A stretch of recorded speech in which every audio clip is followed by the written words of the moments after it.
मेरा क्या कसूर। रीना एक मध्यम परिवार की लड़की थी जो अपने पिता देवीलाल, माँ शांति देवी और उसका एक छोटा भाई विजय सभी एक नगर गांधीपुर में रहते थे। रीना अपने स्कूल की पढ़ाई खत्म करके कॉलेज की पढ़ाई कर रही थी। वह एक सीधी साधी भोली भाली लड़की थी। उसकी माँ कहती, हमारी बेटी गऊ है। वह चाहती थी कि उसकी बेटी थोड़ा चंट चालाक बने। उसे कॉलेज से घर, घर से कॉलेज, बस इतना ही पता था। वह पढ़ाई में बहुत तेज थी। एक बार जो सुन ले वह उसे याद रहता। कॉलेज की पढ़ाई पूरी हो चुकी थी। वह बहुत अच्छे नंबरों से पास हो गई थी। अब वह जॉब कर पिताजी की जिम्मेदारियों में उनका हाथ बटाना चाहती थी। उसके पिताजी ने भी उसे इजाज़त दे दी थी। वह बहुत खुश हो गई। वह एक प्राइवेट कंपनी में जॉब करने लगी। सब कुछ अच्छा चलने लगा। कंपनी में काम करते हुए 1 महीना पूरा हो चुका था। आज उसकी पहली कमाई उसके हाथ लगी थी। आज वह मन ही मन बहुत खुश थी। उस पहली कमाई से उसने अपनी माँ के लिए एक साड़ी, अपने पिता के लिए एक शर्ट और एक पैंट, अपने भाई के लिए एक जोड़ी कपड़ा लिया और खुशी खुशी घर लौटी। वह मन ही मन सोच रही थी, बाकी बचे रुपए वह अपनी माँ के हाथों में सौंप देगी। इससे माँ बड़ी खुश हो जाएगी। घर आकर उसने सबके गिफ्ट सबको दे दिया। माँ पिताजी उसकी खुशी महसूस कर रहे थे। पिताजी ने कहा, सबके लिए तू कुछ न कुछ ले आई और तेरे खुद के लिए क्या लाई? इस पर वह हंसने लगी। अभी मेरे पास बहुत ड्रेस हैं, जब वह खत्म हो जाएंगे तब ले लूंगी, ऐसा रीना ने कहा। एक दिन वह ऑफिस जा रही थी। उसे थोड़ा लेट हो गया था, इसलिए वह थोड़ा जल्दबाजी में जा रही थी। तभी उसकी टक्कर एक सड़क छाप रोमियो से हो जाती है। वह नीचे गिर जाती है। सड़क छाप रोमियो उसे हाथ देकर उठाने के लिए अपना हाथ आगे बढ़ाता है। वह स्वयं उठ जाती है।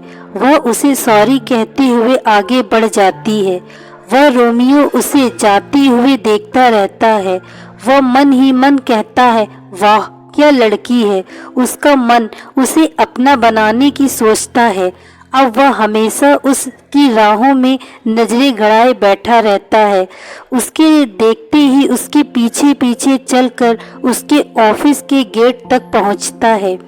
रीना इस बात से बेखबर थी। एक शाम वह जब ऑफिस से छूटकर घर जा रही थी, वह रोमियो उसके सामने पहुंच जाता है।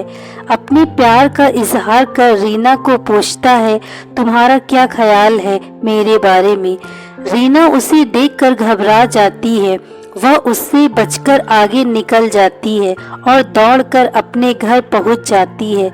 वह घबराई हुई अंदर जाती है। उसकी माँ उससे पूछती है, क्या हुआ बेटी, तुम इतना घबराई हुई क्यों हो? वह आंखें बंद करके एक लंबी सांस लेकर कहती है, कुछ नहीं माँ, बस ऐसे ही। वह बात टाल जाती है कि कहीं माँ चिंतित ना हो जाए। वह पूरी रात उसी के बारे में सोचती है। वह अंदर ही अंदर भयभीत हो जाती है। क्या करूं? वह पिताजी से भी कुछ नहीं कह पाती। अगले दिन जब वह ऑफिस जा रही होती है, वह रोमियो उससे शादी का प्रपोजल कर रखता है। उसे वह धमकी देता है, यदि मुझसे शादी नहीं होगी तो मैं तेरी खूबसूरती बिगाड़ दूंगा, ताकि फिर तेरी शादी किसी से न हो। शाम को मैं फिर आऊंगा, मुझे शाम तक बता देना। ऑफिस में बैठकर सोचती रहती है कि क्या करूं, इस रोमियो से कैसे छुटकारा पाऊं। उसके साथ काम करने वाली उसकी सहेली अंजू उसे परेशान देखकर परेशानी का कारण पूछती है। रीना को ऐसे महसूस होता है जैसे किसी ने उसकी दुखती रग को छू लिया हो। वह फुफक कर रो पड़ी। मंजू को सब कुछ बता देती है। उसे पूछती है, मैं क्या करूं? अंजू उसे कहती है, तू शाम को उसे मना कर देना और हम जाकर उसकी शिकायत पुलिस में कर देंगे। रीना पुलिस में जाने पर बदनामी होगी, बात बढ़ेगी, कहती है। उसकी सहेली उसे आश्वासन देती है। अब उसका मन कुछ हल्का हो जाता है। शाम को वह अंजू के साथ ही घर के लिए निकलती है। ऑफिस से थोड़ी दूरी पर ही रोमियो उसके सामने आकर पूछता है, क्या सोचा मेरे बारे में? रीना उसे ना कहकर चली जाती है। उसकी ना सुनकर रोमियो बोलता है। उसे बहुत गुस्सा आता है। वह उसे उंगली दिखाते हुए उस समय वहां से चला जाता। रीना घर आ जाती। आज उसे थोड़ी शांति रहती है, पर वह आने वाले खतरे से भी जानती थी। वह नहीं जानती थी कि उसके ऊपर कितनी बड़ी विपत्ति आने वाली है, जो उसकी पूरी जिंदगी तबाह कर देगी। अगले दिन वह घर से ऑफिस के लिए निकलती है। रास्ते में रोमियो बाइक पर सवार उसके आने का इंतजार कर रहा था। रीना को देख वह उसके नजदीक पहुंचता है। उसके हाथों में एक कांच की बोतल थी जिसमें तेजाब भरा हुआ था। वह उसके पास पहुंचकर वह तेजाब उसके मुंह में फेंक कर भाग जाता है। यहाँ पर बुरी तरह चीख पड़ती है। उसका पूरा चेहरा तेजाब से झुलस जाता है। आसपास के लोग उसे उठाकर अस्पताल पहुंचा देते हैं। उसकी एक इनकार ने उसके आने वाली जिंदगी बर्बाद कर दी। उसके ऊपर हमला हुआ, वह भी ऐसा वैसा नहीं, बल्कि वह हमला जो जिस्म के साथ साथ उसकी आत्मा को भी जला दे।